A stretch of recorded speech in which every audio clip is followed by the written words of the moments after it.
Shalom. Good morning. Welcome back to the Fig Tree Generation for our Daniel study. All 5 of you who are joining us. There might be 10.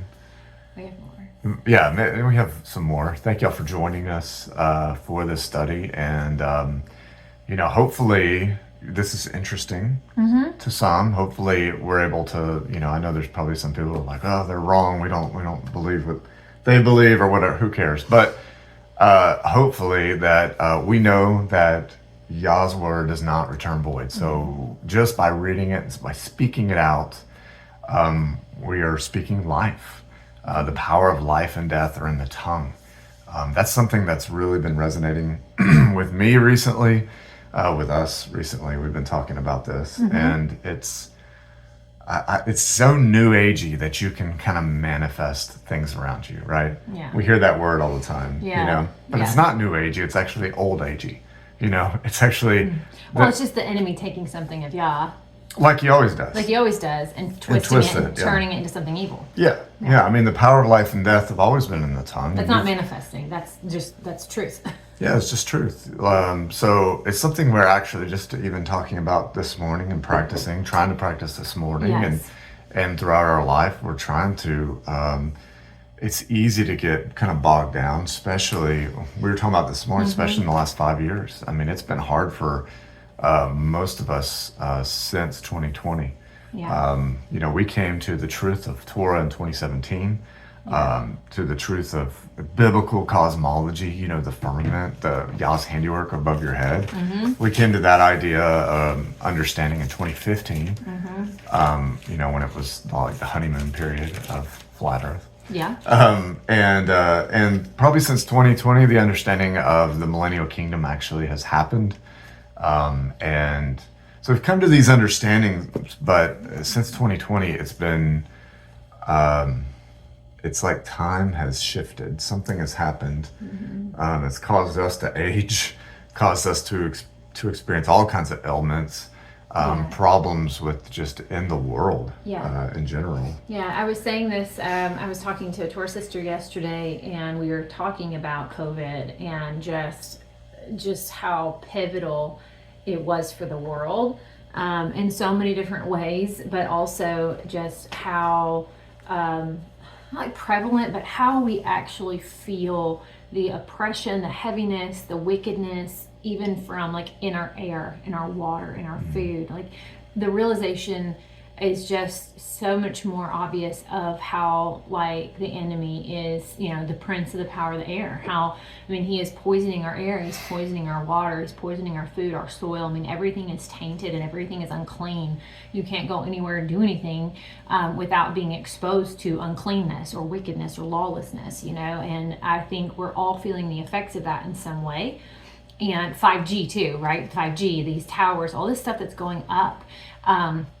The creation of smart city. There's just the technology. Everything is just, it feels like we were like, I don't know, we were the technology was there, I guess, in 2020, but I feel like the last 5 years, everything, it was like a speed train. All of a sudden we just like fast forwarded, like, you know what I mean? Does that make sense? Yeah. Time's just, it's flying by. But we've aged, like you said, I feel like I've aged more in the last 5 years. I feel like the trials have gotten harder. They've gotten more, the testing has gotten, it's more of everything. The blessings have also gotten, have also increased as well.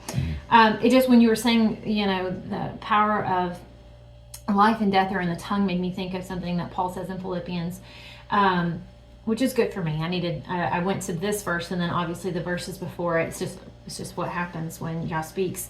But I wanted to read verse 8 of chapter 4. It says, for the rest, brothers, whatever is true, whatever is noble, whatever is righteous, whatever is clean, whatever is lovely, whatever is of good report, if there's any uprightness and if there is any praise, think on these. I just prayed that. Did you? Yeah, I said, help us to speak things that are lovely. You mean just now? I'm sorry. I thought you meant like this morning. Yes, you did. No. Yes, you did. Maybe that's why it was in my mind. We do pray before we do all these videos because we don't want to say anything that's untrue. No. We don't want to lead anyone astray. We want to be upright in our words. Yeah, and I mean, we're going to say things that are wrong. I mean, I disagree with myself last year, so I'm constantly changing and reevaluating ideas that I think I have or whatever, Yeah. and I constantly want to be wrong because that's how we become Grow. right. That's how we And, grow. Yeah, that's how we grow, and so. But I was just saying this first because I do think it's something that we there's with the world we're in. Yes, we need to be ever so mindful and present of, purging the leaven from our lives and trying to stay as holy, as noble as we can, but also like our thoughts. I mean, I think everything that comes out of our mouths and our actions, me specifically talking about myself, comes like if I've got the right mindset. Yeah. If I'm actually thinking on these things, then I won't be ejecting or promoting things out of my mouth that are not. Well, it that are changes not the lovely. world around you, and it Yeah. changes the cells in your body. It changes everything. I mean, It affects everything. Yeah, I mean, most of y'all know the studies that have been done on water, on seeds, all these things where they'll label them with a curse word or something, Yeah. something hateful or something like that on these seeds or water or anything like that, and they freeze them, they come out. It's just there's some amazing studies on that, and it's kind of incredible what you actually say. It matters, and we have to give account for every idle word, which is scary because I've got a lot of idle words that I'm ashamed of. Yeah. I think the more we can speak truth, the better. And the truth is, I say this all the time, but it doesn't get old. Psalm 119, 142. Thy righteousness is an everlasting righteous, and thy truth is the Torah. It's the instructions of the Most High, and that is truth. And the Word became flesh and actually walked it out. We actually got to see a man who is the Torah, the walking Torah, walking out the words and showing us how to actually live it out. He's the king who abides by his law, which I think is incredible because we have a constitution for the kingdom and a king that's been given to us. So he's ruling right now. I mean, he's on the throne, the right hand of the Father. I digress. But anyways. That's good. No, this is good. Do we want to jump right into it? Yeah, because we'll sit here and talk for an hour. Yeah, about, and there's a lot of verses to read. I think we got maybe 16 verses in. I think we stopped at verse 15 or 16. And we're going to try, I think we're going to try, Antiochus. I think we're going to try to finish chapter 11 today. Yeah, we'll finish it. There's a lot here, guys. I mean, I think we just, and this is not the end all be all. I mean, I think we go through this and we constantly are, reconsidering, who these kings are and what, but you can go through, there's so much commentary. I mean, there's thousands of years of commentary, over 2,000 years of commentary on Daniel, people trying to figure out who he's talking about. And you have, honestly, I want to look at commentary that's old. And so when I read things like, I'm gonna read from the Apocalypse of Pseudo-Methodius. I'm gonna read from the people who wrote the Maccabees. By the way, there's 9 books of the Maccabees, and I'm also gonna read Ascension of Isaiah. A lot of these extra books. These are older texts. I can Google what these people are, and I'm gonna get all kinds of commentary. This is commentary right here that we're on YouTube right now talking about. But hopefully we can present something that's a little bit more ancient commentary, because the closer you are to the source, like Josephus or stuff like that, the closer you are to the source, the more likely it's true. Yeah, it's like the telephone game. You get to the end and you don't even know what you're talking about. Which is why we're doing this study, because there's so many people studying eschatology, and they're going through Daniel 11, Daniel 12, and Daniel 9, and Daniel 7.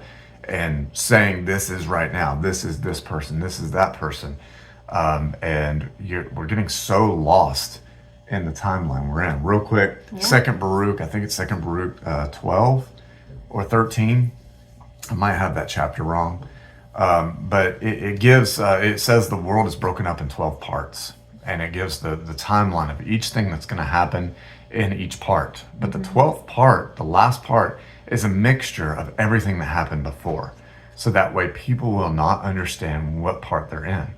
I think that's very interesting. Could we be in that 12th part where it's a mixture of everything that's happened? Sure. That's why people are so confused. Yeah. They don't understand what has already happened because history is a lie. Everything we know about history, It's been scrubbed though. Sure. Oh yeah. No, what I'm saying, not history. Not everything about history is a lie, but the truth has been hidden. Like a lot of things that, especially when it comes to biblical truth, anything that would have taken place or that was prophesied. You know, I was reading something about Daniel the other day, and you know, there's a lot of scholars who are coming out now saying, no, Daniel was written probably in the 1st or 2nd century. Like, what? Imagine. Like, I mean, and why are they saying that? Because some of his prophecies actually came true, and they're seeing that, but they don't want to acknowledge that. Right. So that gap of 2,000 years is closing. The more things are revealed. I mean, Yeah. You see what I'm saying? Like the 2,000 gap that we perceive to be, we perceive to exist. The more that is coming out with the hagiography, the books that you're reading, Sure. It is closing that gap. It's substantiating or proving that there isn't a 2,000 year gap. Sure. And so they're trying to go and like scramble to hide more of it. Yeah. And they were doing it here in Daniel. Sure. We see the differences between the LXX and the Masoretic. Yeah. And just the changing of kings just to hide a 490-year prophecy. Yeah. So many things. I mean, it's incredible. But hey, real quick, I just want to say this, just in case you didn't catch it on our last video. We have 11 and probably At least 2 parts to 12. at least 2 parts to 12. It might even be just 1 part just on 12:1. Just 12. Just the first verse. Yeah, well, 12 is amazing. I mean, we could spend years on Daniel 12. I don't know years, but I mean, there's so much here. But we do want to take our time. I don't think we want to rush through, because this is like the build up, the culmination, the crescendo, as you said. On so Daniel. It's really for those that are like in it to win it, in it for the long haul, that want to just hang out and mull over all the things and dive into all the things. Yeah, I mean, the more we, we're studying this out too. It's not like we're just saying, oh, like this is it. This is what we figured out. No, every time we get on here, we read this and we study it out even more, and we find more things. And it slows us down. I mean, in a good way. Yeah, we in a find good way, ourselves yeah. like really like slowing down and getting stuck in a good way in certain verses, and then diving into those verses. So, so Daniel 12, we're going to spend some time on a few parts, maybe, I don't know. But after that, we want to do a live Q&A, and we'll announce it on here. We'll do a premiere or something. So, just so y'all can so we can talk to y'all. We would love to interact with y'all, and whoever's been watching these, you're welcome to send us questions or whatever on the Q&A, and hopefully we can, entertain them, answer them, whatever. Hopefully we can, just talk have about some this two-way stuff. conversation. We did this once before, not with a Daniel study, but we did a live over on my Instagram or your Instagram channel when you had one last year, and it was so good because we spent most of the time talking about MK. Right. And it was a lot of fun. And so even if we have a handful of people, it would be fun just to, chat about anything. Yeah. Really. I mean, it can be MKP Torah. It can be anything. I mean, we're going to talk about Torah. Torah just comes out, naturally. But it's something like, as we've done this Daniel study, I think we've had a lot of one-off conversations, or people have commented, and we're not always great about responding back to things on there, and I apologize, but we try as best as we can. But this is a great opportunity to ask questions, resources, books that we have. I try to link things, but I probably missed that as well, just because life. So this is going to be, hopefully this will be fun. And we're probably going to do it on a Friday night, going into Shabbat, right? Yeah. I think that's what we're thinking right now. Yeah, we're not out here teaching. We've said it before, just as, Rob Skibby used to say, we're curious students. We're not teachers. We love this. I mean, I love Millennial Kingdom stuff. I think you love it too, but it's grown on me in the last year or two, for sure. It's exploded, guys. If y'all have not got on board with this Millennial Kingdom idea, that it has happened, it's exploded just in the last few months. Yeah. Just so many. I mean, just the amount of resources that are just like coming at us. Yeah. I mean, I don't have enough money to buy the books that I want to get, and I've got tons in my cart right now, and I'm just trying to get a couple at a time. Yeah. Mm-hmm. But it's amazing the things that I'm reading. I'm just like, oh my goodness, like it's actually. Well, there was something that you were last night or the night before. You were, I don't know if you were like in that book, but you were in something. You're like, remember when I was talking about this and saying maybe that it's like more so a theory. Oh, it's the Gog Magog. Gog Magog, yeah. Yeah, guys, Gog Magog. We're gonna talk about this because a separate video. I would love to do a separate video about this, Yeah. because I just want to talk about it, not because I want to do it. Check out this video. We're gonna drop the video. I don't care about that. But I just These people know that. Yeah, no, but I just want to talk about it because it's amazing. Like, Gog Magog. I've said this before, but I have found some proof, some evidence in books that. At least at the time during the Millennial Kingdom, Dark Ages or medieval times, they had a belief that there were multiple Gog Magog wars, and I believe that as well. A lot of people like to move around Ezekiel's chronological order of his books, even Revelation, for that matter. Yeah. But I believe it's talking about two wars. I think we have a Gog Magog war pre and post MK. And then we're probably going to experience another one because there's a sixth of Gog Magog left. That's Ezekiel 39:2, I think. So there's a sixth of Gog Magog left. Gog Magog is the people of the land of Gog and Magog. So there are actually, I think it's like 12 different tribes of people. And you'll recognize some of them, which is really interesting. So, and that's not putting anyone down if you're a part of those people, because we're here in America, we're a melting pot. Who knows what we're really comprised of?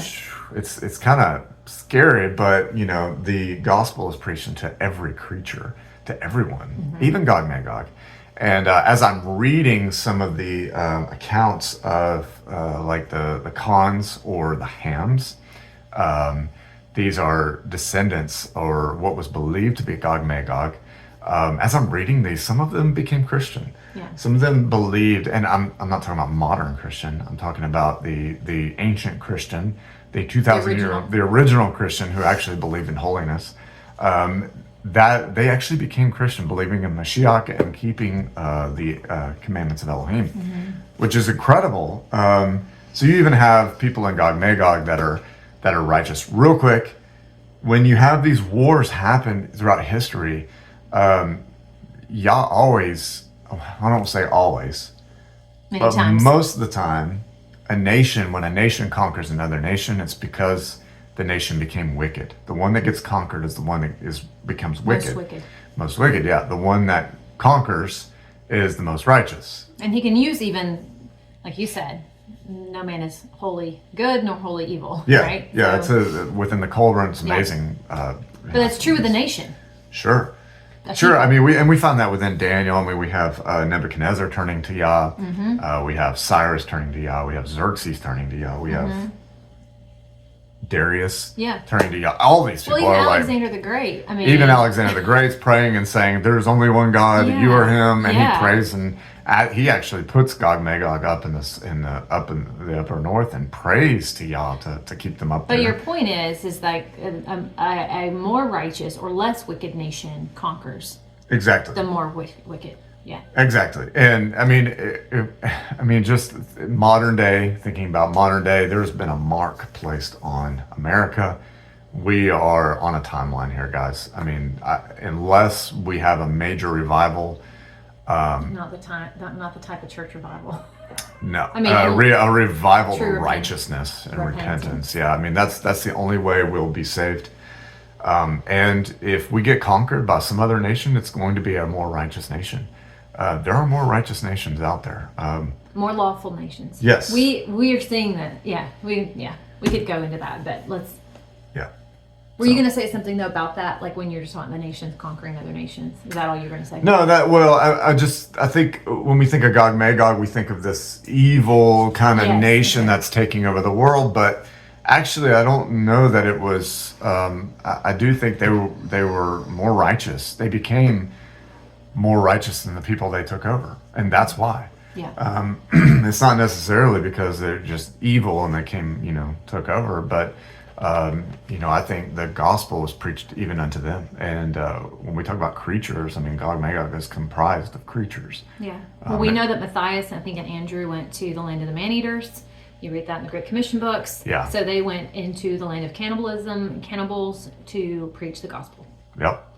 Yeah, they were cannibals. And Matthias died. I'm reading a lot of things on them. They ate mice, they ate pigs, they ate everything unclean. Yeah. We should get into Daniel. Yeah, let's do it. Anyways, the gospel was preached into every creature and cannibal. Okay. Verse, I think, where do you want to start? You want to pick back up at 16 and just start there? Yep. Or let's just go back to 15 and then that way it kind of, it segues.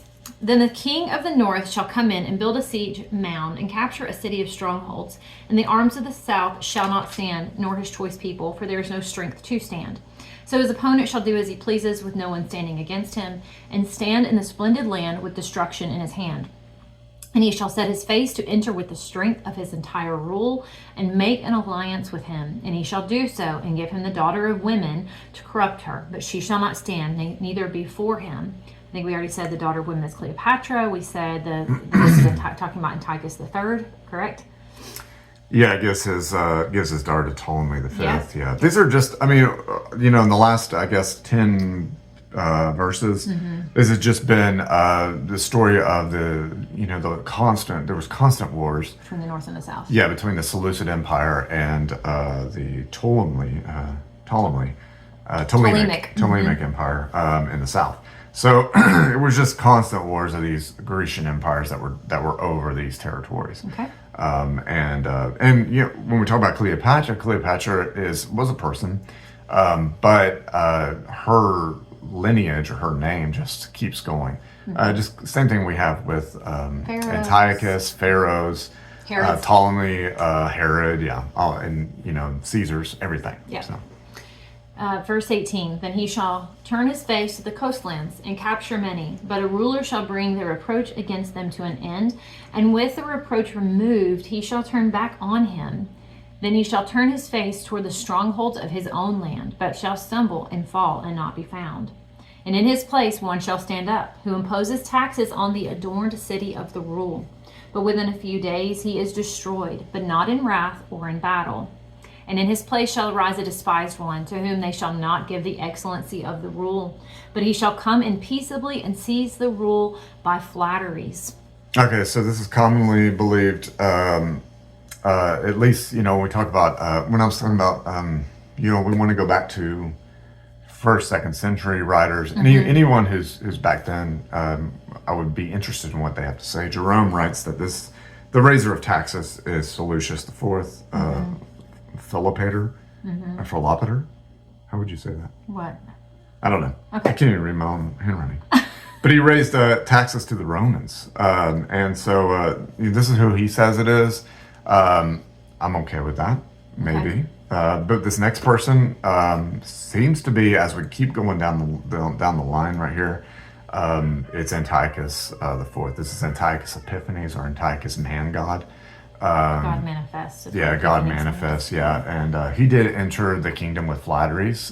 Demetrius the first would have been king. He was the son of Seleucus. He would have been king, but then you had Antiochus come in. And Antiochus basically took over the kingdom. Okay. Verse 22, and the arms of the flood shall be swept away from before him and be broken, and also the prince of the covenant. Prince of the covenant? Most likely Michael, yeah. Prince over Israel. We learned this in Daniel 10:21. Michael, your prince. We're also going to see this in Daniel 12:1. Michael, the great prince, shall stand up.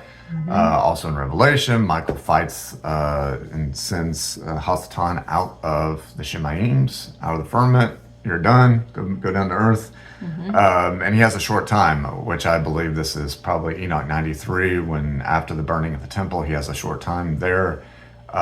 It's a week of apostasy. It's a week of perversion, a perverse generation. And this is when, he goes after the seed of the woman. Those who keep the commandments, those who believe in Messiah, that's when they killed him, as they were able to overcome them by the blood of the Lamb and by hating their lives. So this is when the people were like, I really went off into a rabbit trail there, but But anyways, Prince of the Covenant, probably Michael. Yes. I know a lot of people think, I've read too commentary. This is Onias III, and Onias was just the high priest right there in Jerusalem. So it's possible that it's just referring to him going after the high priest. Of course, this is all recorded in the Maccabees. When Antiochus comes on the scene, it's recorded in the Maccabees. So it'd be good to read. If you're not reading it in conjunction with, it would be a good sort of side-by-side maybe. Absolutely. Like additional book to read in absolutely parallel with this right now. This is a good reason to me if you're trying to hide the timeline, which I do believe they wanted to. They want to hide Messiah. They want to hide the idea of where we're at. Like we said this before, if we're in the short season, the Hasatan's number one goal would be to get you to forget the short season. Yeah. I'm sorry, get you to forget Millennial Kingdom. Right. There is if it's not here, if we're not in a short season, there is going to be a time when there is a short season, a little season where we're going to forget the Millennial Kingdom. Isn't that crazy that we as human beings were in the Millennial Kingdom and we forgot it? I think that's crazy. So what better time would there be than right now? Yeah. And so I think with the short season right now, if you're trying to hide the Millennial Kingdom, you're trying to hide what we're about to read here, the Abomination of Desolation, the things to look for that are to start these kind of events and prophecy. Yeah. You would hide. You would hide. Sorry, can I interrupt? Yeah, that's fine. But like going back to the Maccabees, those first and second Maccabees, I know you said there are 9 books, but at least the first and second Maccabees are a part of the Apocrypha. So they were a part of our Bibles at one point. Yeah, that's what I was saying. They're gonna hide Maccabees. They're gonna hide it, but I think it's fascinating because it's something that when I think of the Maccabees, I think, oh, that's something to do with the Jews. Like I really have thought that my whole life, or to do with Hanukkah. Like I've always connected it that way. But I mean, it really does. It's the same thing we said about Esther with the editions of Esther. People will want to throw out Esther, but you go and read editions to Esther, and it's perfectly paired together. You know, so I think, you have those books. You have Bell and the Dragon. You have Susanna. The Prayer of Azariah, which I believe is actually a part of some Septuagints. I just learned this from another Torah sister. I think the Lexham Septuagint actually has the Prayer of Azariah in chapter 3. Just all these books, there's wisdom in them, and there's knowledge of history in them. And so you remove them, and a lot of stuff does not make any sense. You put them in, and you're like, oh, I don't know, it's just cool. Well, especially too with Maccabees. I mean, when you read the Maccabees, I mean, there's quite a bit of persecution going on just for not eating pork. That's right. I mean, they're just brutally murdering people because they wasn't eating pork. You don't get that in here because it's literally 100 years before Messiah, who supposedly did away with, nailed those laws to the cross. You can now eat bacon. Nailed the pig to the cross. So anyways, digressing, but I think that's really, I don't know, I think that's good. If you haven't read the Maccabees, at least, start first and second, those have the actual story of Antiochus, the part with Antiochus Epiphanes would be in the first and second. First, second, third, and fourth. Yeah. But this is a book from Zen Garcia right here. It actually has 9 Maccabees, I think, which, could be some additions in there, and I'm fine with that. I don't care if it's not necessarily original; it's still old. Yeah. And there's some amazing things written in there. Let me make sure it says the 8th book of Maccabees. So there's 8 books of Maccabees here. They all pretty much say the same thing with just a little bit hints of different things in there. So. And if you don't have the Sefer, or you don't have these books, like a hard copy version of these books, but you have like the Bible app, you can go to the version is King James version with Apocrypha edition, and you can go there, and it has all, at least I think it's like 13 or 14 apocryphal books. The ones I just mentioned, the Maccabees, what other ones are there? Anyways, all of them basically. Yeah. You've got Bel and the Dragon, Susanna, Baruch, Ecclesiasticus, additions to Esther, Judith, all of these books. You can just download it, with your app. I mean, we love Bible, we love hard copy of anything. But I'm just saying, in case somebody doesn't have most that, of it's free. Most of it's free. You can right now. You can access it for free. Okay. Anything else? Yeah, okay, so Okay, Prince of the verse Covenant. 23. Yeah. Okay. And after they joined him, he shall work deceit and shall come up and become strong with a small nation. You just interrupt me. He shall enter peaceably even into the richest places of the province and do what his fathers have done, do what his fathers have not done, nor his forefathers. Distribute among them plunder and spoil and supplies, and devise his plots against the strongholds, but only for a time. And he shall stir up his power and his heart against the king of the south with a great army. And the king of the south shall be stirred up to battle with a very great and mighty army, but not stand, for they shall devise plots against him. And those who have been eating his food shall destroy him, and his army be swept away, and many fall down slain. And both these kings' hearts are to do evil and speak lies at the same timetable. At the same table, but not prosper, for the end is still for an appointed time. So I think that's incredible too, because when we look at the end, like, what are we talking about? The timeline that Daniel already gave in Daniel 9, the 490 years to complete all sin. That's from the sin of Abel, the death of Abel, to the death of Zacharias, which we, if you go and watch our Daniel 9 study, we believe that's Zacharias, John the Baptist's father. There's plenty of proof, which I think is incredible, with the things that were possibly added into Matthew, that they were trying to hide, for whatever reason, they're trying to hide the death of Zacharias. The timeline? Probably the timeline, yeah. Just like they keep doing. They didn't want you to know, of course, that Yeshua fulfilled this timeline. And so they even messed with Matthew, and we know this. I mean, we know they added Easter into Acts and multiple different things trying to get us off the course. But I think this is incredible, because when we talk about the timeline, they say, he's saying, the end is still yet to come. Yeah. Like, this feels like the end. It's actually even going to be a picture of the end. It's the same picture of the end that Yeshua talked about when he said in, I think it's Matthew 24, where he says, when you see the abomination of desolation spoken of by Daniel the prophet, get out of Judea. Yeah. When you see that happen again, it's time to go. And what is he talking about? He's talking about this abomination of desolation that's about to come up. So. Then he shall return to his land with much supplies, and his heart be against the set apart covenant. And he shall act and shall return to his land. At the appointed time he shall return and go toward the south, but it shall not be like the former or the latter. For ships from Kedem shall come against him, and he shall lose heart, and shall return in rage against the set apart covenant, and shall act, and shall return, and consider those who forsake the set apart covenant. Okay, so real quick, I said I marked it. I'm sure you did. You got a lot of things marked. I know. Where did it go? Daily sacrifice. Okay, so, well. All right, so this is in, I think it's in the 7th book of Maccabees. But basically, you get this within all the Maccabees, but Antiochus, this guy that we're talking about right now, he was against the Holy Covenant. He was against the laws of Moses that were handed down. These are just the laws of Yah. They've been around forever. Let me just read this. This is, I want to make sure I get this. The 6th book of Maccabees, and this is verse 59. The man altered Jewish way of life and repudiated the law of Moses and profaned observance of the Sabbath and undermined observance of the commandments and annulled circumcision. And during his reign, Antiochus came to Jerusalem and pillaged and entered the temple and took away all the treasures.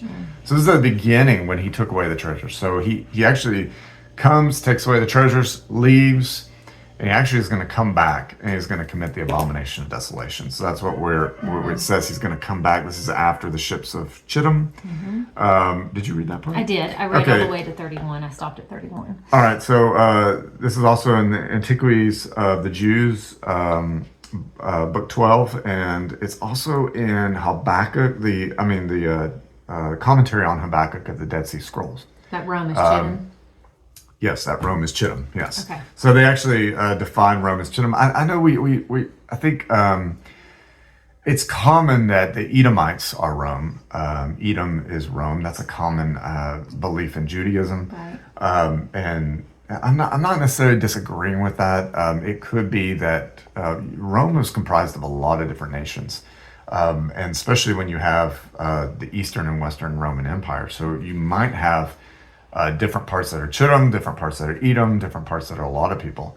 And so it's kind of like, what we have today, like America being comprised of a lot of different people, but we're all Americans.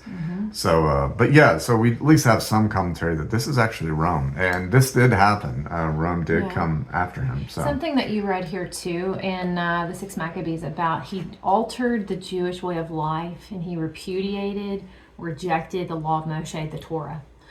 He profaned the observance of the Sabbath. That goes right along with what I just read, that his heart was against the set-apart covenant. He hated the Torah. He hated the Torah of the Most High. So, this, it really is defining what does that mean that his heart was set against the set-apart covenant of God. It's this right here. Yeah, his whole idea in coming to Jerusalem. Okay, first of all, this guy thought he was God. Yeah. God, man. His name is Antiochus. He wasn't just Antiochus the Fourth. He was Antiochus Epiphanes. He added that, right? Didn't he? We were talking about when you say epiphany. Yeah. Oh, yeah. What is it? Like you're saying. I had an ephany. Yeah, you're saying like it's God manifested. You're manifesting something. Yeah. Of God. There's a lot of stuff with the English language. Like, when we talk about. I forgot that we had said that because I said I'm never going to say epiphany. I don't really say it anyways, but I'm going to avoid saying that word. Yeah. Because of it. But it's interesting, his idea was to Hellenize the whole world. Yeah. And he wanted to get Jerusalem. Jerusalem was still following their laws, the laws of, Yahuwah. And he wanted to Hellenize the whole world. Think about it. Even today, we have Greek influence. We're talking about epiphany. That's a Greek word. Multiple words. I'm trying to think of. I know. I'm trying to think of one. But, okay, so... For instance, something that I'm thinking about is like fraternities and these sororities. Sororities. Well, why are they named Greek letters? Yeah. We have so much Greek influence right now in our culture, which is actually just Roman influence as well. Yeah. It was just Romanized. So, anyways, that was his whole idea. His whole goal was to get rid of the covenant. It's interesting, guys. If we think about this, like Antiochus, the things he taught are the things the modern day Christians are teaching, the churches are teaching. Sabbath is done away with. You don't have to follow the commandments. Yeah. You can eat bacon. You can eat abominations, which is incredible to me. And taking away circumcision, Which is weird because I think there's more that do circumcise than not. I think that's something that's offered at least as an option when you're... Absolutely, yeah. Whether they do it biblically or not, I don't think most people are doing it biblically. But it's done more, I think, ritualistic than anything. Sure, yeah. For cleanliness. It's funny because it's like, well, we should have our child circumcised, for cleanliness sake.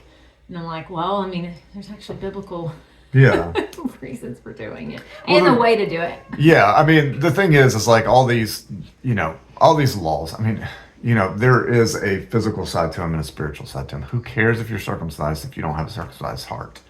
True. But if you have a circumcised heart, the flesh follows. Yeah. Like when you have, a lot of people will say, no, I live by the Spirit. So I don't even look on a woman because that would be committing adultery. That's the heart of the law. Yeah. Well, if you do that, you're not committing adultery in the flesh. If you're keeping in the Spirit... Yeah, then the law's not against you. You're keeping the law. Sure. And so it's the same thing. If you don't have hate in your heart for your brother, you're not committing murder. That's right. Okay, you can't commit murder. You can't commit murder and at the same time not have hate in your heart. So if you're following in the spiritual aspect of the law, then you're following in the physical aspect. Same thing with like lusting and versus stealing. If you're lusting after things in your heart, then you might as well just be stealing. The things of this world. maybe. Sure, yeah. It all starts in the heart. That's and so, that was kind of the whole thing Yeshua was talking about is like, who cares if you keep the law? If it's hasn't sunk into a deeper level, it doesn't matter. So when we talk about circumcision, like these things, okay, all the law is still applicable. The whole law, okay? Sacrifice, circumcision, everything that Yah established is still here. He doesn't change. He doesn't lie. His ways are forever. Okay, that's mentioned throughout all of Scripture. Okay, so all the law is still here. Okay, Yeah, just because we don't understand it doesn't mean we negate it or nullify it. Sure, lean not into your own understanding. All your ways acknowledge Him, and He shall direct your path. So all your ways acknowledge Him, Right. And His ways. Submit unto His rule. I think a lot of the differences in denominations, even within the Torah community, differences is because we try to nullify some of Yah's law. Okay, it's easier, and we've learned this. It's easier to just say no. Just say what it says. It's 100% forever. Not one jot or tittle is done away with. Okay, so if we just say that, then we can figure out things like what Hebrews says. And honestly, Hebrews is just a mistranslation. It's one verse, and people take this one verse and overturn most of the law. I understand. I see that you want to move on from this conversation. We could stay on this conversation. We truly could. Real quick, let me talk about Antiochus real fast. Yeah. This is, I'm not going to go into the whole story, but this is during the time when the woman with 7 sons, her 7 sons are being murdered in front of her by Antiochus for not eating pork. Get your tissues out. Yeah, it's pretty. You've never read this account. I'm not going to read it, but it's pretty brutal. And then at last she dies as well. But it's over bacon. It's over pork, which is crazy that Christians today say you can eat pork. They'll fight you over it. That's the thing. They want to hold on to the abomination of desolation. If you are the temple, right now, the temple is your heart. Don't you want to be clean? You don't make the temple unclean, because then you're offering strange fire. So when you have an unclean heart, you just ate bacon, you just had your Easter ham, and then you go and you try to worship Yah, you're doing unclean acts. It's a strange fire to Yah. It's not in truth. So just real quick, this is just at the end, and this is the woman that's saying this, and she says, and for this reason, that they overcame the devices of the evil Lord Baal. So they're talking about Antiochus being the evil Lord Baal, which I think is incredible. He also dismisses, right here in the same verse I'm reading, he says, and he dismissed Onias, the high priest, from the priesthood, and installed instead Jason. So this is when he usurps the prince of the covenant. He makes a league with many. He's putting in his own people. So he puts in his own priesthood. Antiochus did. Doesn't that sound like modern day Christianity? Saying, oh, no more Levitical priest system, no more sacrifices. We have the Melchizedek priest who doesn't do sacrifices. He doesn't even keep the law. Yeah. It's pretty incredible. Yeah. They usurped the priesthood and put in a made-up priesthood. Jesus is our rest. Yes. They took away all these things. They're doing the exact same thing as Antiochus. Guys, this is an archetype for the Antichrist, okay? He is the Antichrist before the Antichrist comes. There are many or came. Antichrists. There are many Antichrists. The spirit of Antichrist is here. It's still here today. This guy right here, if you want to know what the Antichrist looks like, it's this guy teaching against the Jewish ways of life, which is the Torah. Teaching against the commandments of Yah, teaching against circumcision, Sabbath, sacrifice. He ended the sacrifice. All these things is what the Antichrist does. He made himself God. This is modern day Christianity, okay? And that's not to be mean to Christians or anything, okay? Christians, we just want everyone to come to the knowledge of truth. But pastors have usurped the authority of the Most High. Yeah. They have done the very same thing, and they themselves have become the authority of Scripture. Yeah. And we've allowed it. We sit in our pews and we allow them to tell us what to do. We don't even read for ourselves. We're not Bereans. We're not even doers of the word. We're not researchers of the word. Anyways, that's awesome. That's so good. One more thing. This is also the woman talking. This is in Maccabees 4. And she says, she's talking about to her son, short time, and then will die. Wherefore, fear the true Elohim who dieth not, and obey the truth, and obey the truth. And obey the true being who changes not his promises, and fear not this mere giant, and die for Elohim's religion. Okay, I love this. She calls him a mere giant. Now, yeah, that could be maybe because he's a king. Yeah. But could it be that this guy's a giant? An actual giant. I mean, we have, there's not a lot written about Antiochus, at least that I'm finding yet. I want to find more, and I was trying to search for more. But we have a lot of evidence that Nimrod was also a giant. Yeah. And these evil kings throughout history, Og, all these people had giant features. You know, they were giants, you know. Could we be expecting a giant in our time? Probably. But anyways, all right. Or maybe the disembodied spirits. Yeah. Of the Nephilim via AI. Who knows? Yeah. Okay. Verse 31. And strong ones shall arise from him, and profane the set apart place, the stronghold, and shall take away that which is continual, and set up the abomination that lies waste. I know you want to talk about this. Right. This is also a Maccabee. So we have the Abomination of Desolation. We hear about this all the time. There are probably multiple abominations of desolation. We at least know of two that have happened. But Maccabees does tell you. I have Maccabees, First Maccabees 154. I feel like that's wrong. I probably should go check that. I feel like that's wrong. I can look. Let me look while you're talking. But Maccabees does tell you that Antiochus committed the abomination of desolation. What is that? Okay, so he put a statue of Zeus in the holy place, and he sacrificed a pig on the altar. Okay, that is the abomination that causes desolation. Is that it? Yeah, let's read it. Now the 15th day of the month of Kislev, in the 145th year, they set up the abomination of desolation upon the altar, and builded idol altars throughout the cities of Judah on every side, and burned incense at the doors of their houses and in the streets. Yes? Yeah, and when they had rent the books of the law. Yep. So they ripped up the books of the Torah. Yep. Guys, I just think, I'm sorry, go ahead. No, did you want me to read that? You can keep reading it, yeah. And when they had rent in pieces the books of the law which they found, they burned them with fire. And wheresoever was found with any the book of the testament, or if any consented to the law, the king's commandment was that they should put him to death. Thus did they, by their authority, unto the Israelites every month, to as many as were found in the cities. I'm sorry. Now the 25th day of the month. Wasn't this? It's December 25th. It's the 9th month, but it's. I gotta get your. That's fine. it's the 9th month, which is correlates to kind of our time of December. So on this day they did sacrifice upon the idol altar, which was upon the altar of Elohim. At which time, according to the commandment, they put to death certain women that had caused their children to be circumcised. I'm not going to read the next verse. So. Well, it's the same exact day, the 25th of Kislev, when Yehuda Maccabee took back the temple. That's right. So they take back the temple, which is probably kind of where we get the time of Christmas. Feast of dedication? Yeah, well, Feast of Dedication, Hanukkah, but also the time of Christmas for the 25th with Mass. We were just reading this. Mass means dedication. So it's the Christ Mass or Christ dedication, which actually seems to come from the word matzah.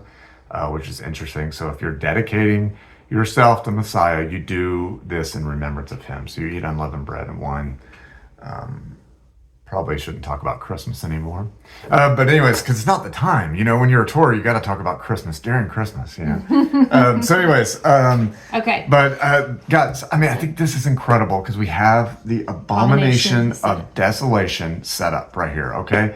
We have Messiah warning us. Matthew 24. Christians out there, if you're listening, if you are a Christian, you don't believe in the Torah. Okay, you're here maybe because you believe in millennial kingdom, or you're waking up to some of these things and you're like, I don't keep this Torah stuff. Listen to what Messiah is saying. He's saying when you see the abomination spoken of by Daniel the prophet, get out. He's warning you. Okay, there is this abomination desolation right here is the one Daniel's talking about. It's what Antiochus did. He set up a statue of Zeus, sacrificed a pig, an unclean pig on the altar, burnt the Torah. He burnt the Torah probably on the altar He says he burnt the Torah. He got rid of it. He was trying to get rid of the Torah, trying to get rid of Sabbath, circumcision. He was Hellenizing the world. Yeah. Okay? And he's trying to get rid of everything to do with Yah's ways. All right? So when we see the abomination of desolation that Yeshua is talking about, we're looking for this same thing. We're looking for the Torah being done away with. Okay? And we're looking for a pig sacrificed on the altar, which has happened multiple times. And we're looking for a statue of a pagan god, Zeus, Jupiter, whatever, which is probably just goes back to Apollo, goes back to Nimrod. It's just worship of the same beast throughout history. Yeah. And we're seeing it today, guys. Yeah. I mean, it's the same exact thing. Yeah. Okay, so we can keep reading. Okay. Verse 32, and by flatteries he shall profane those who do wrong against the covenant. But the people who know their Elohim shall be strong and shall act. Okay, what you just said. I wanted to, Right. there was something, let's see, there was something you had read in the LXX where it talks about the seed. Yeah, so back in 31, it says, and the strong one shall arise from him. In the LXX, it says, and seeds shall arise, or it's the seed or seeds shall arise Seeds from shall him. arise from him. Yeah, this is very important because, you know, I think as we get further down in Daniel, I hope we finish it today. We're good. Let's just keep. Let's just go for it. Yep. So as we get further down in Daniel, we're going to deal with possibly a different king. This is like the Antichrist. You know, what most Christians, or I don't say Christians, I keep saying Christians. Just scholars. Scholars would say this is the Antichrist right here, a future king. Yeah. 2,000 years later, here he comes. You know? Future AC. Yeah, and so this is saying a seed is going to come from him. So it's the seed of this guy who's doing away with the Torah. Yeah. They're going to keep fighting against the Torah, and it's just going to keep going. And I think that's really important when we read the LXX because we could go through, once we get to this next king, we can discuss who he could be. Yeah. But it's important to see that it could be a seed from Antiochus. Within this, the Apocalypse of Pseudo-Methodius, I'll show the book right here. It's the Apocalypse of Pseudo-Methodius. It goes down the lineage of the Greeks and the lineage of Rome. Actually, I'm sorry. It's the Alexandrian World Chronicle. There's 2 books in there, right? Yeah, an Alexandrian World Chronicle. And the World Chronicle is basically saying that Rome is Greek. That Rome, and why wouldn't it be? I mean, they believe in the same thing, just different languages. Yeah, you've had that theory too. Yeah, and I think it's just a continuation. Now the Caesars kind of started a new empire, but their lineage was Greek-based. So is this the seed of Antiochus? Is this the seed of Hellenization throughout the world, changing the world to a ways of a God that they didn't know? That Judaism, or I don't say Judaism, but the Jews didn't know. They knew Yah, they knew his ways, but then you have kind of a changing, and it basically changed the whole world. I mean, we're still following it today. Right up until the names of our days, the names of our months, everything is from Rome, which was from Greek, or Greece, and it's just, anyways. All right. I need some more coffee. You want to pause? I feel like my words aren't coming out right, but Here. no, let's keep going. Okay. I'll get all jittery if I get something. Verse 33. And those of the people who have insight shall give understanding to many, and they shall stumble by sword and flame, by captivity and plundering for days. And when they stumble, they shall be helped, a little help, but many shall join them by flatteries. And some of those who have insight shall stumble, to refine them and to cleanse them and to make them white until the time of the end, for it is still for an appointed time. Okay, that appointed time would be 490 years. It could also be the start of the Sabbath rest for the world. It's a possibility that that's where this is, because we're going to deal with, as we run into Daniel 12, we're going to deal with the resurrection event. We're going to deal with the same thing, people being tried and made white. So it's possible that we're talking about 70 AD, where that 490 years was completed, that last 7-year tribulation. You know, that's where we get the 7 missing years from 483. Right. 483 years to 490 years, spoken of in Daniel 9. We went through all this back in our Daniel 9 study. So that's that missing 7 years that we associate with the 7-year tribulation. Well, which we believe is just the 7-year Jewish-Roman War. Josephus documents this extensively. And so there's a lot of amazing things within that that just, to me, is a completion of prophecy. I do think what he's talking about at a point in time is the 490 years, ending in 70. Well, the halfway point, 70 AD, when the Abomination of Desolation was set up, but probably ending in 73.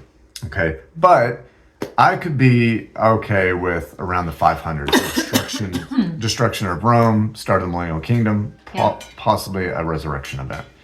Just as I said, there are multiple Gog Magog wars. I do think I need some more. Yeah. I do think there are multiple resurrections. We have 2 resurrections at least within Scripture. I'm sorry, 3 resurrections at least within Scripture.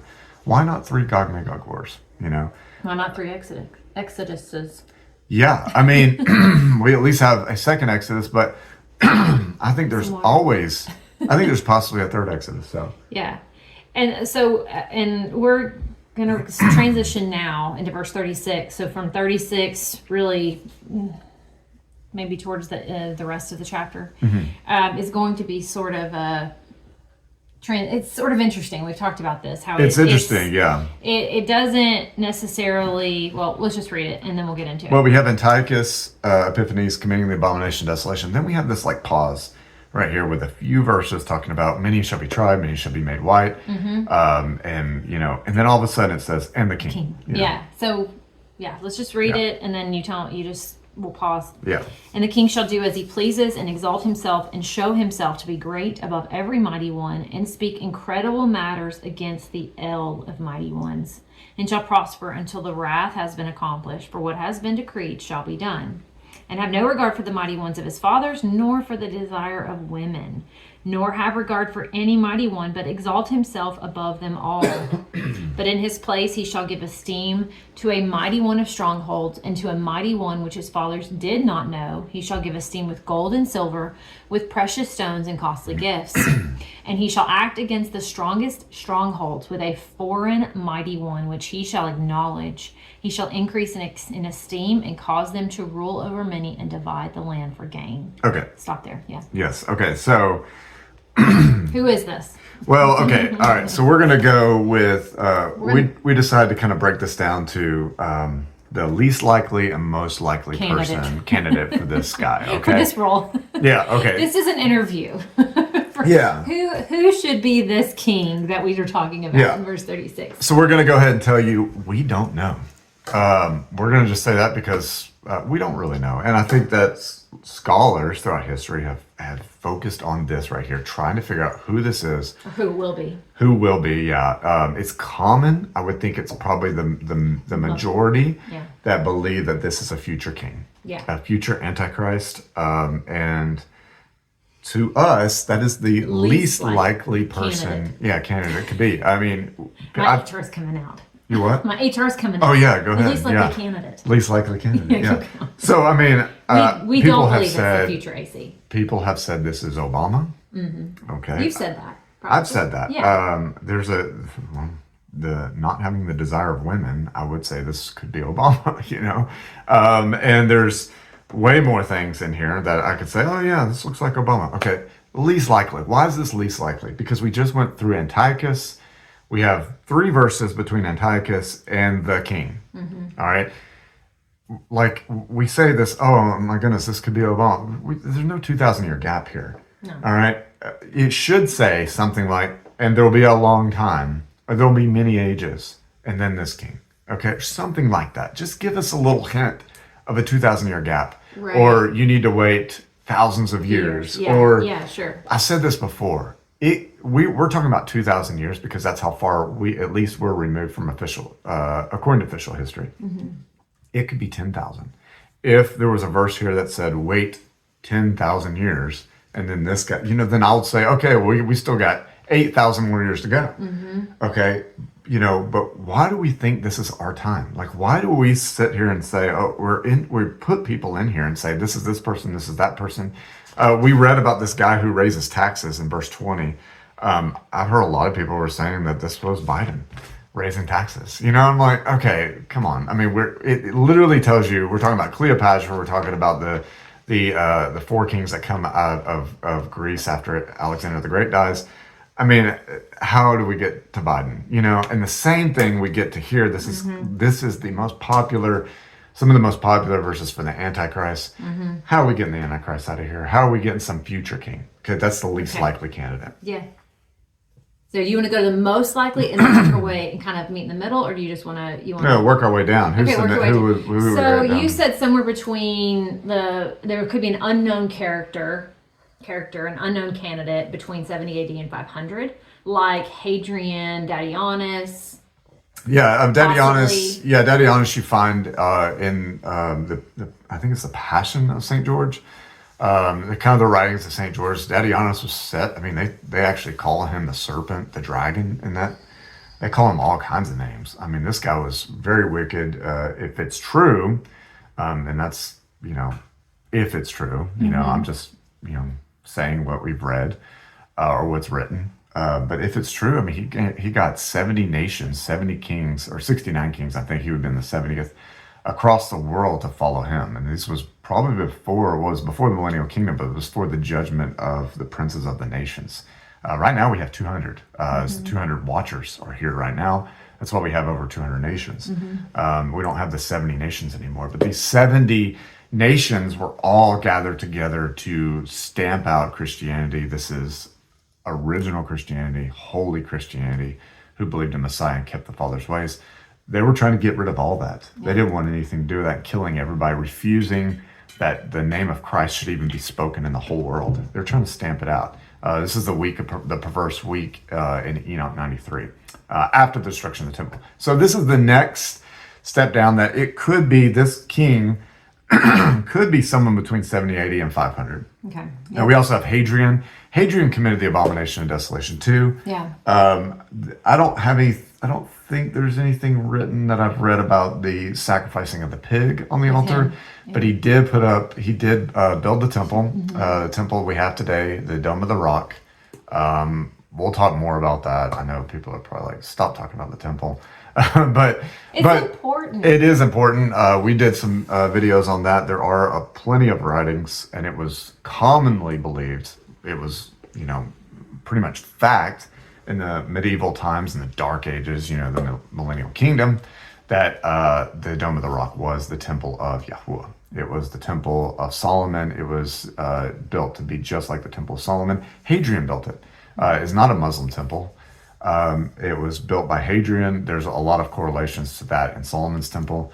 But he built this temple, and then he put up a temple of Venus next to it. He put up a huge statue of himself on the mount. Who knows what was in the Holy of Holies? I don't know if he put a statue of himself or Zeus in the Holy of Holies, which would have been another abomination of desolation. He was Rome, and it was a common practice of Rome to commit the Suovetaurilia, which is the sacrifice of the pig, the lamb, and the ox on an altar. So when you rededicate a temple, that's what you would do. So Titus did the same thing in 70 AD. So it's possible that it's Hadrian. But let's go to the most likely. Do you want to talk about? Okay. Yeah. I guess the next one would be probably Nero, Vespasian, or Titus. Okay, so Nero. This is why I would say it could be Nero. Okay, Nero. There's plenty of stories of him not loving women. He killed his wife so he could go marry another woman, and then I think he killed her too so he could go marry a man. He married a man. I don't want to talk about that. You can go do the research. Don't. But he did stuff live on stage, and pretty disgusting. When we read, what else was there? A God that your fathers didn't know. So well, I want to talk about that with someone else. Okay. So I'm just because not all these guys don't fit every qualification here. Yeah, that's they why check some boxes, but not all. That's why it's kind of hard to figure out who this person is. You can go look up Nero's house, his palace that he built. He built his palace. It's called Damo, and it's a golden house. So I mean, he was dedicating Nero loved himself. Sure. He did. So there's a verse, and I'm going to read this. This is the Ascension of Isaiah. And it talks about Nero. It says, let's see, where is it? Okay, after it is consummated, Beliar, the great ruler, the king of this world, will descend, who hath ruled it since it came into being. Yea, he will descend from his firmament in the likeness of a man, a lawless king. So this is actually defining Nero as the lawless one. A lawless king, the slayer of his mother. Nero killed his mother Agrippina. The slayer of his mother, who himself, even this king, will persecute the plant which the 12 apostles of the beloved have planted. So he's persecuting the church. He's going around killing. This is what Nero did. Yeah. Of the 12, one will be delivered into his hands. Okay, so he killed Peter. He crucified him upside down. Of the 12, he also killed Paul as well. This ruler in the form of that king will come, and there will come, and there will come with him all the powers of this world, and they will hearken unto him in all the in all that he desires. Okay, and this is when it goes into he will be able to have. They're going to sacrifice unto him. He'll have power of the sun and the moon, and so it's very interesting how it words that, because it talks about Nero. That will come, and there will come, and there will come. Like 2 others are going to come after him. Yeah. This could be talking about Titus and Vespasian. Vespasian was, we read about this in Josephus. I mean, they actually took over the temple in 70 AD. Josephus kind of seems to side a little bit with Rome. He's working for Rome. But I think he's telling the truth, that Rome really didn't want to destroy it. It was actually the priesthood that was in place that were like, let's get rid of this temple. They hated the ways of Yah. They hated Yah. Yeah. And they actually were kind of like, it was like a self-induced wound, Yeah. They wanted the temple destroyed. Titus was trying to stop it. He's like, just all you got to do is just be at peace, and we'll leave this temple because it's a beautiful building. Titus was trying to stop it. Of course, that didn't happen. It got destroyed. Titus stands up. He's actually, when he gets to the Temple Mount, he destroys the temple. He's actually standing there on top of the temple ruins, and he actually gets inaugurated as the Caesar right there. And then they do sacrifices. So they probably committed the Suovetaurilia, which was a common Roman practice. Yeah. So they're doing the sacrifice right there on the Temple Mount. This could be Titus as well, or it could just be, we could be talking about multiple people. We could talk about the seed of Antiochus. Yeah. Could be talking about Nero here.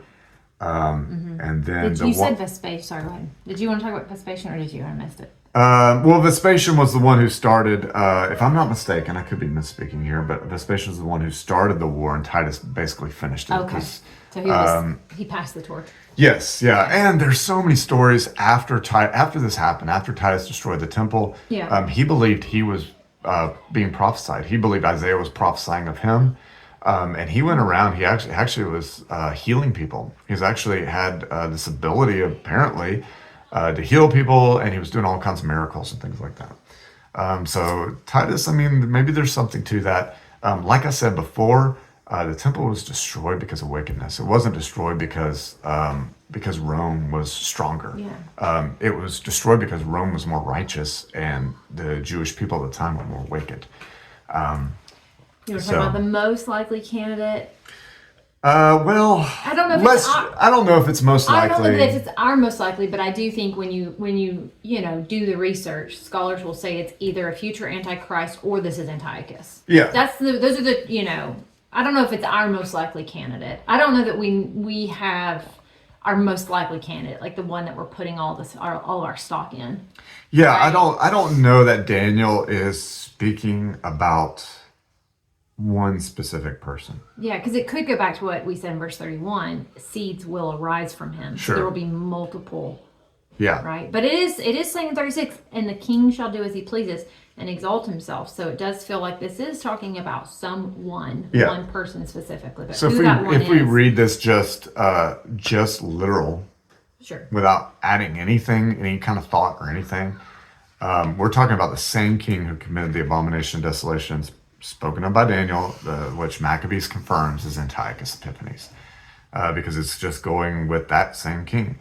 But Daniel has passed through so many hands, so many lying pens of the scribes. It definitely seems there's something missing between Daniel 35 and 36. Yeah, it does. It feels like there's a gaps. Kind of like when you read Genesis, and you don't necessarily think when you read through Genesis that you're missing anything about the story of Adam and Eve. But then you go read Jubilees and Jasher, and you're like, whoa, I missed there's a huge gap. And it's the same thing here when you start reading and putting the pieces together from other, missing texts, apocryphal books, things like that. You're like, okay, we're missing something. Sure. And you also have this book that's written both in Aramaic and in Hebrew.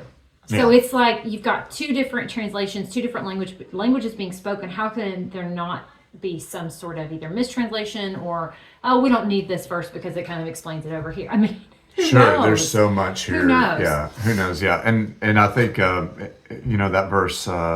I forget where it says, but it says we prophesy in part. So I mean, and there's another verse that says when prophecies fail as well. Yeah, 1 Corinthians 13:9. Yeah, we know in part and we prophesy in part. Well, there you go. We know in part who this is, and this prophecy is even in part. I don't even think Daniel. Well, we know Daniel didn't understand even the visions he was receiving, and so he sees this. He's prophesying, but I think this is in part. I think we need to be looking out for, or we should have been. We still need to be looking out for these people. The Antichrist is still here. The Spirit's still here.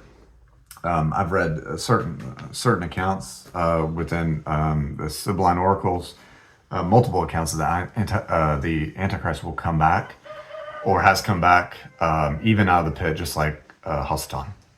I do believe there are multiple iterations in the Antichrist, just like Rome, just like all these world powers, these beasts. They just keep coming back in different forms, but this right here, Daniel 11, who are we talking about? That's the thing is I'm fine with this being a future king. I'm fine with this being, Trump. I'm okay with that. This is the problem. We have no verse here leading us to that idea. If there was something, like I said, if there was something telling us, wait a really long time, 2,000 years, whatever, and here he is, I'm okay with that. But that we don't have that here. So I have to think literal. And I think Yah continues to bring us back to a literal understanding of the word, of scripture, prophecy, history that is written in scripture, all these things. Just understand it literal and try to get rid of the world. Try to get rid of the world. Yeah, the worldview, history that we think, at least the official narrative. Because as we go up to 12:1, if we kind of understand the time, at least the timeline of this king, I would say anywhere before 500 is most likely. Someone that lived before 500. Yes, yeah. I would say it's more likely it's before 70 AD, but it could be before 500. I would say fits the timeline. I would say that fits the timeline the best. Okay. And it's really important to understand, especially when we get into Daniel 12, because we have a resurrection event in Daniel 12.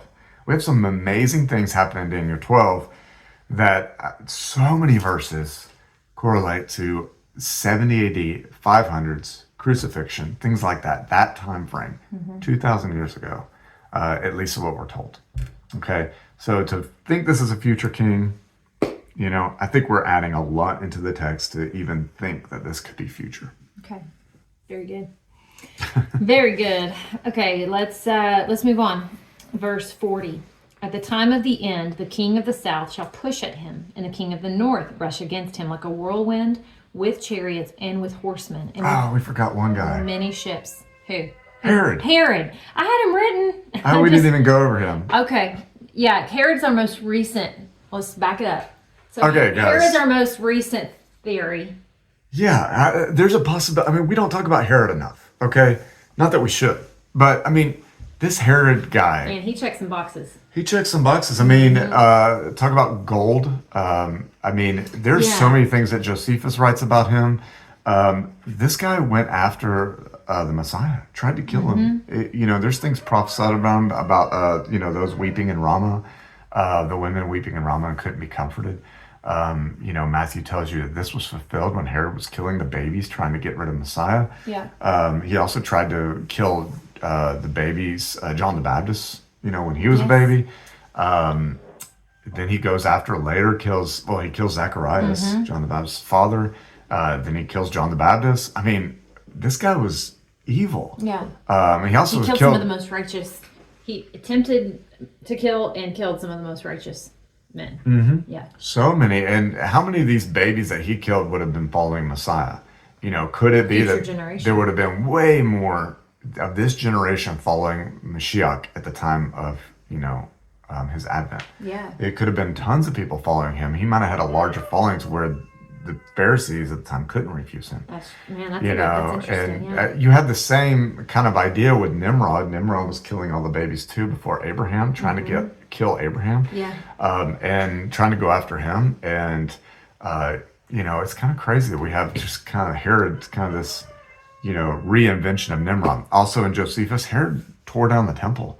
I've said this before in my temple research, that Dome of the Rock. The Dome of the Rock is actually the 5th temple. We're awaiting this 3rd temple. There's been 5 temples built. The Dome of the Rock is the 5th. It's the longest standing temple that has existed. It stood longer than Solomon. It's actually prophesied to do that. So when we look at Herod's temple, Herod and Josephus, Herod tore down the temple. Ezra, Nehemiah's temple, he tore it down to the foundations to rebuild it, to make it more grand. Could it be, this is just my thought, but could he have set up an abomination inside the Holy of Holies? Statue of statue of Jupiter. He loved Rome. Herod loved Rome. He built a city for Caesar called Caesarea. Right. He built this whole city dedicated to Caesar. When we read later on, we don't even really have to. I mean, we can keep reading.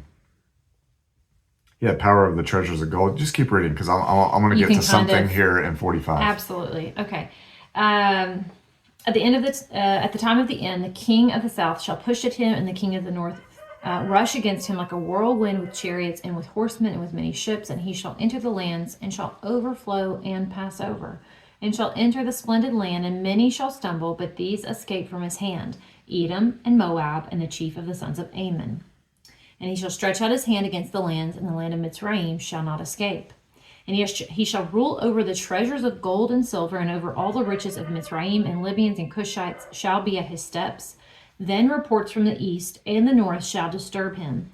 And he shall go out with great wrath to destroy and put many under the ban. And he shall pitch the tents of his palace between the seas and the splendid set apart mountain, but shall come to his end with none to help him. Okay. Okay, well, I mean, we finished it. Yeah, we finished it. All right, yeah. Less than an hour and a half. Well, that's good. But okay. We've got more to go. Well, just real quick. I mean, I read this and I'm thinking, man, this is the Caesars. I mean, the Caesars took over Egypt. They took over Ethiopia. They took over all these places.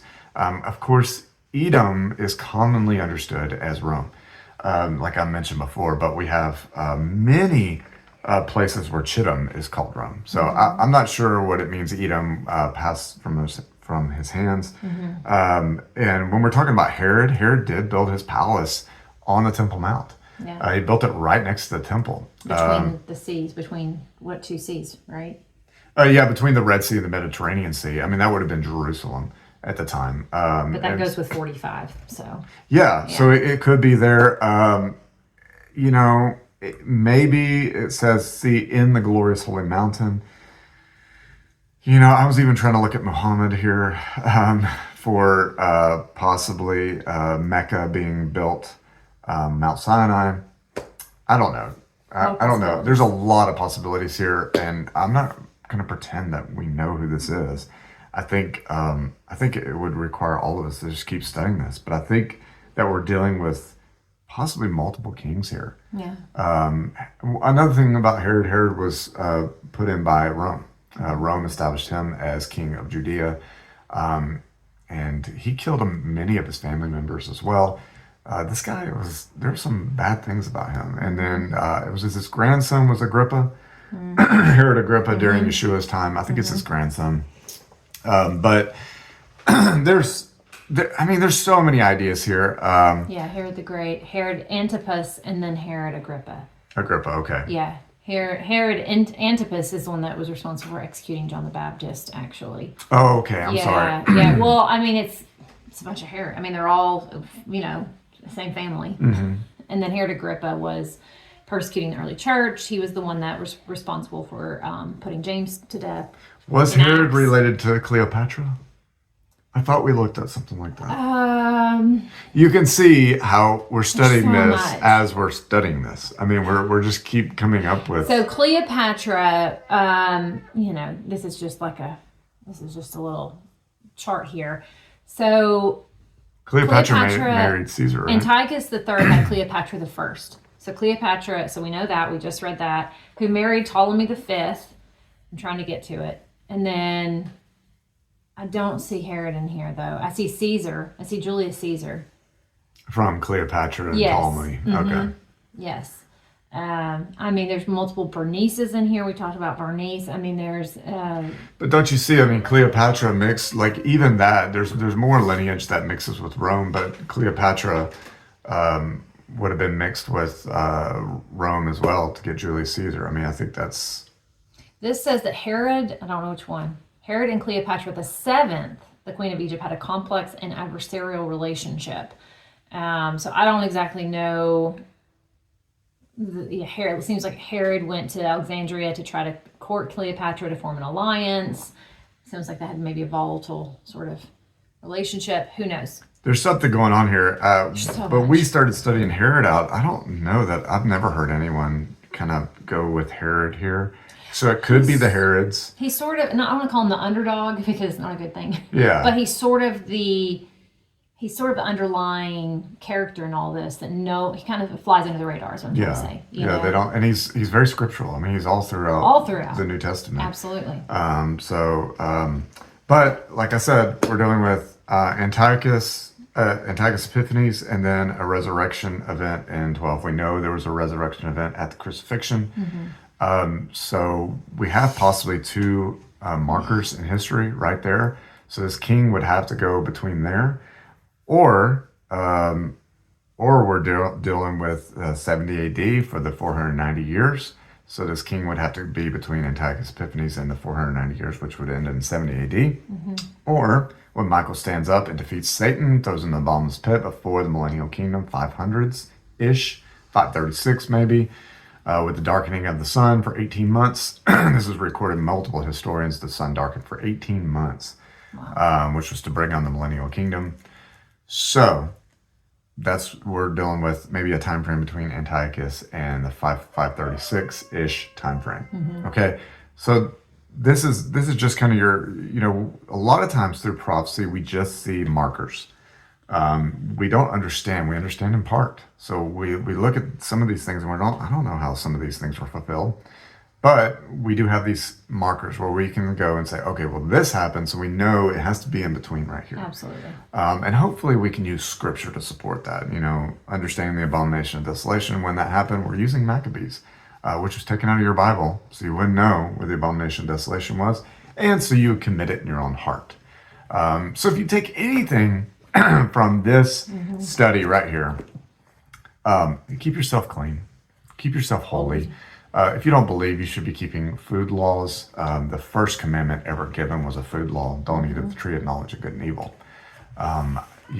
Most Christians would agree that you are now the temple of Yah. Your temple is the temple of Yah. You need to keep it cleaned up, swept for Yah. Yes. Okay. And so how are we supposed to keep our temple right here? How are we supposed to keep it clean if we're eating abominations? Okay.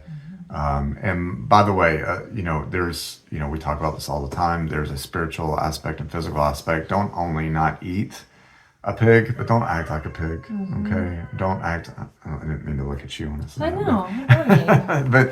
But I'm just saying, like, don't, let's not act like unclean animals. Let's just have the fruits of the Spirit. Mm-hmm. I just feel like we're reiterating that all the time. Yes. But anyways, okay, we made it. Daniel 11, Daniel 12 is next. I can't wait for Daniel 12 because that's like, it's amazing. It's gonna be epic. I'm just kidding. It's gonna be fun. Yeah, hopefully I can remember to talk about all that. Thank you so much for joining us, for sitting down at the table with us today and digging into God's Word. It's hopefully it's been encouraging, and share with us your thoughts, your ideas on Daniel 11. Who do you think the king is that we're talking about in verse 36? We'd love to know. We'd love to chat more about this. Oh, we're going to chat more about this, as soon as we wrap up Daniel 12. We're looking forward to this live that we're going to do. And yeah, so have a blessed day. Shalom. Bye.